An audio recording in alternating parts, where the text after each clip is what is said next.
All right, we're down to our last comic. You guys ready? Do me a favor. Everybody stand to your feet. Everybody stand to your feet. Ponte a pie, por favor. I had to say Spanish. Like, I didn't pay to come stand up.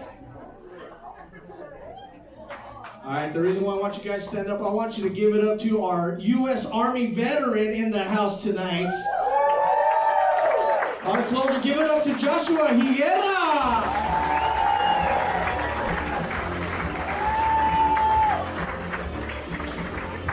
What's up, stir crazy?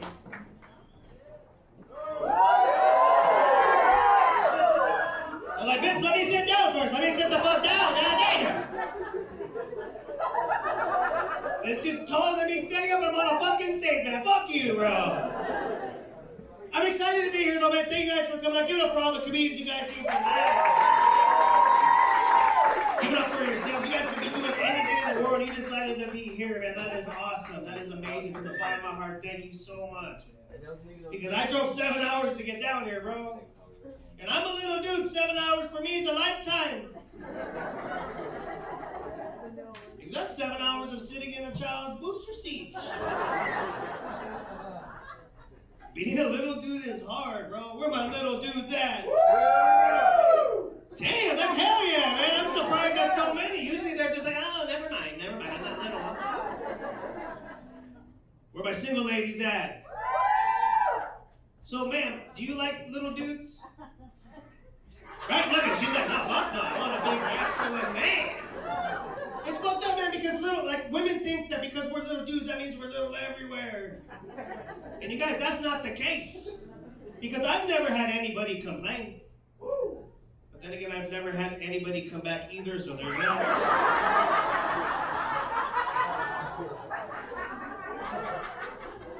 It's fucking hard out here, man. I was at a bar with my friend the other day, right? We're getting drunk.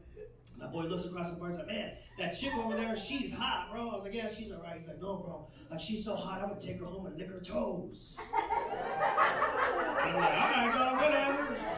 He's like, bro, you don't get it. Like, she's so hot, I would take her home and chump punch her fart box. And I'm like, God damn, you're into some creepy shit. She could have ran a marathon. You just want to lick her ass. All right, man, whatever, dude. It's your mouth. You do whatever you want with it, bro. Then this fucker stands up. He's like, no, bro, you don't get it. Like, she's so hot, I would take her home, bend her over, and break her freaking back. And I'm like, it's time for us to get out of here before we get to fights. We're walking to the car, I'm thinking about this shit. I'm like, man, this guy's 6'5", 350 pounds. This dude could break anybody's back. I couldn't break her back. You know, like, if I were to break her back, how would I do it? How would I break her back? And I'm like, shit, the only way I'm breaking this chick's back is if I take her in the parking lot and hit her with my car.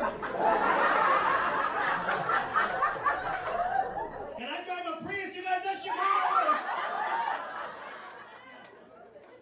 Being a little dude is tough, man. I feel like the worst part about being a little dude, though, is having kids, bro. I got a son, and like, I'm a little dude, she's a little dude. He's gonna be a little dude, bro. You don't have kids, it's life-changing, man. I remember looking at my son for the first time.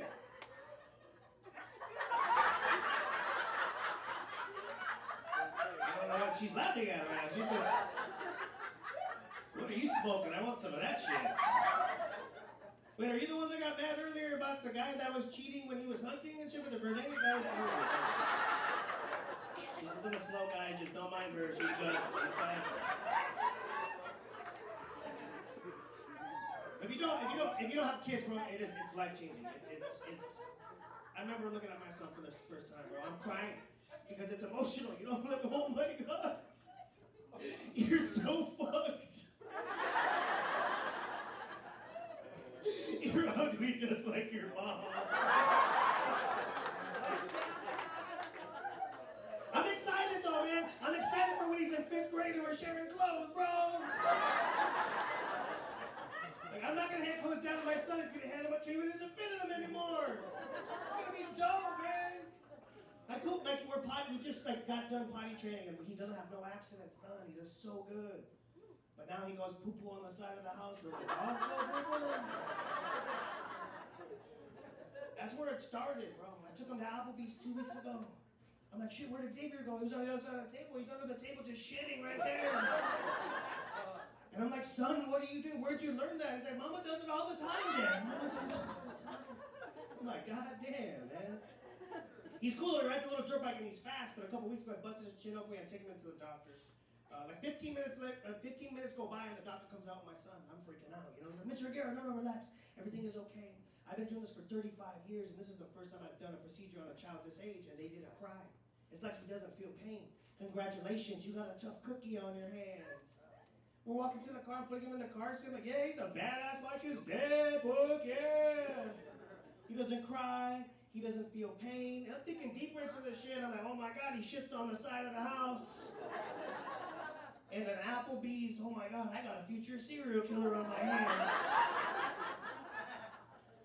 I don't know what to do, you guys. Me and this guy watched Dexter 17 times. I'm gonna have to teach him how to kill people in Apache Junction and get away with that shit. I don't know what else to do, bro. I feel like just life is nuts, man. Like, actually, I was in the Army for 9 years. I got out because I had my son, and I didn't want to leave him, bro. I didn't want to leave him because I didn't want to miss out on any of his life, you know? When people hear I was in the Army for 9 years, they think I did some cool shit, bro. I didn't do nothing cool. I didn't get to jump out of planes, helicopters, none of that shit. I worked in a warehouse, and then they deployed me to Guantanamo Bay, Cuba. I made me work in a prison out there. Yeah, bro. I think the best part about working there in that prison, though, was the detainees didn't know how to talk shit. Like, they were really bad at talking shit. And there was like this little midget detainee that used to rap and talk a lot of shit, but he was bad at all of it. He probably should have just killed himself because he was terrible at everything. This one time he's banging on the windows. MP, come in, come in. I got a good one for you today. I've been working on this one, MP. Come in, come in. I'm like, all right, man, what's up? He's like, I got the good one. I'm going to suck your dick. And you're gay. And I'm like, I don't think that's the way that works at all. You just offered to suck my dick. That would make you gay. And if I let you suck my dick, that makes both of us gay. But you know what, man? You're an idiot. Whatever, dude. I walk away and say, no, MP, come in. I've been saving. I was going to save this one. Oh, but this is a better, this is a good one. Okay, come in. Sit down. Sit down. You're going to fuck my mom.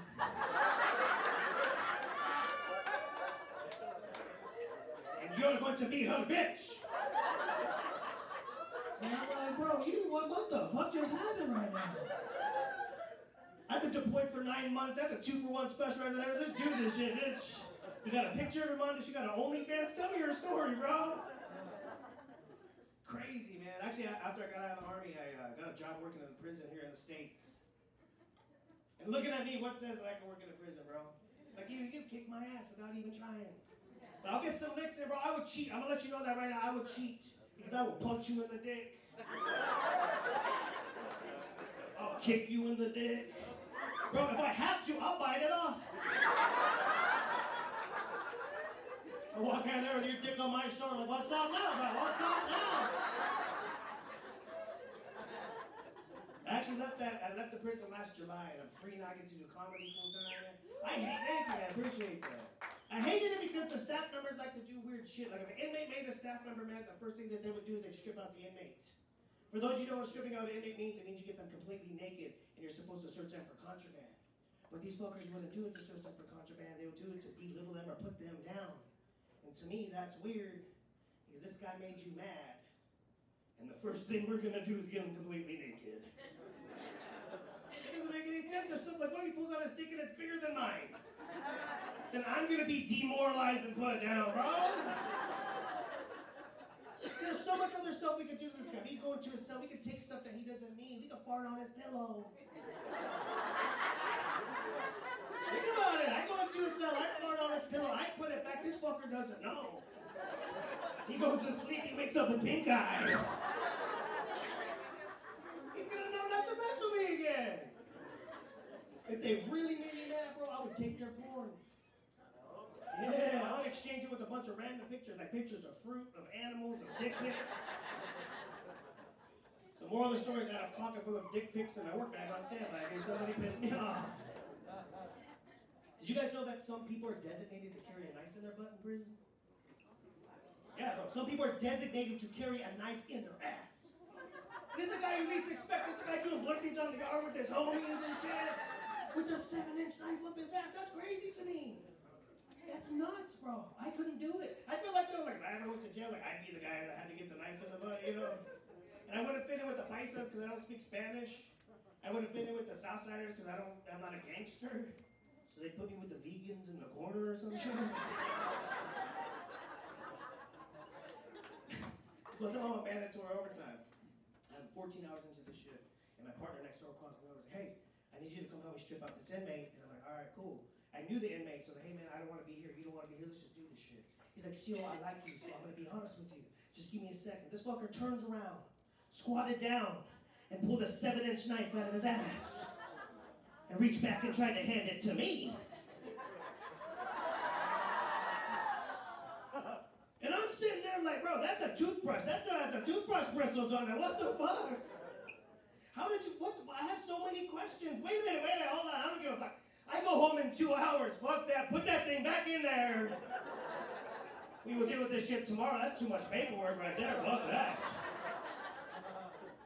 Plus, you gotta be careful, because what happens if he just would have started stabbing me up, bro?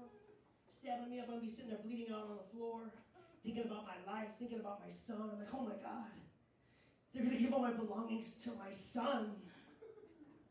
And they're gonna find all those dick pics in my work bag.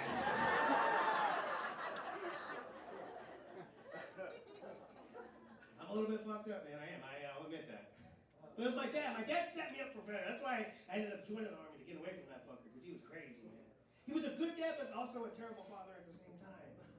Like, he was that guy that could drink a 36-pack of beer, 4 shots, and then drive his whole family home. Yeah, bro. We were really poor growing up. Actually, I don't know if we were poor. My dad was just really cheap. Yeah, bro. He bought us a minivan this one time. He told us, hey, I bought you guys a minivan. He comes home, bro. It wasn't no regular minivan. It was like an old ice cream truck minivan.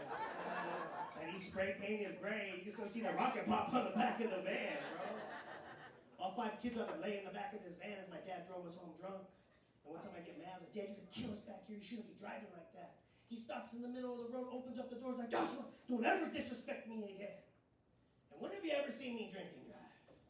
I'm like, Dad, you doing all that? Dude, you're doing it right now. What are you talking about? He's like, no, Joshua, the law says don't drink and drive. I don't drink and drive. I drink before I drive. I used to have a really bad stutter when I was a kid. My dad was so embarrassed with my stutter, he used to tell his friends that I had Down syndrome, bro. He used to make me walk around the house with the helmet on to entertain this dude's friends. And I would just add some theatrics to it. Dad, is this okay? Is this walk okay? He took it so far when I started going to school, he put me in special classes. I thought this was a good thing at 5 years old, you know. I thought it was like super school or some shit. They escorted us to lunch, I got to take a nap, and then kids started making fun of me in high school. Like, oh shit, I don't want to go to school like this no more. I want to go to school with my sisters, fuck that, you know. My mom's like, okay, that's fine. You gotta wake up 2 hours early, and you gotta walk 4.5 miles to school. And I'm like, oh shit, that's a long walk, fuck that. Because that little bus picks me up right in front of my house. Mom, where's that helmet? Where's my fucking helmet? I'm practicing this shit.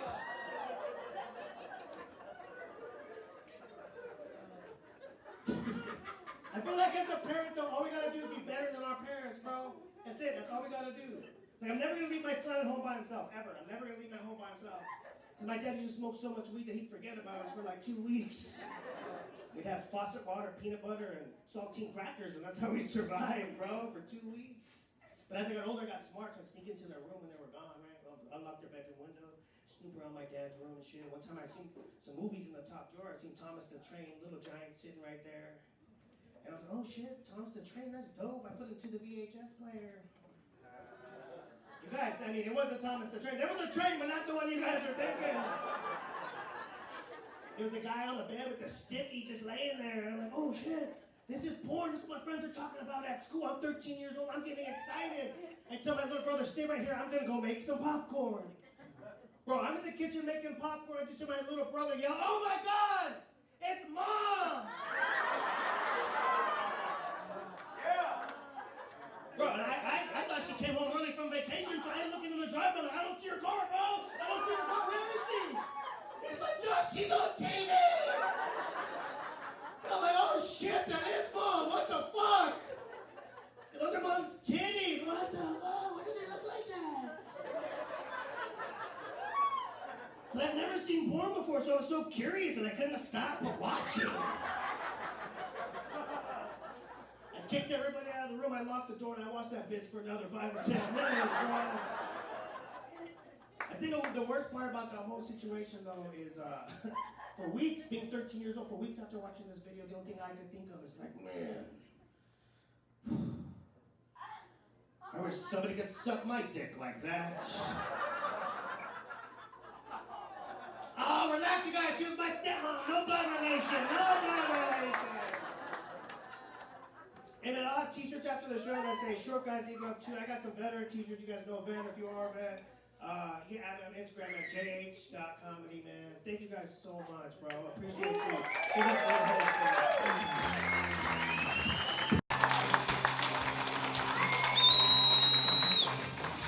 All right. Did you guys have a good time tonight? Yeah, you guys were fucking great, man. Thank you so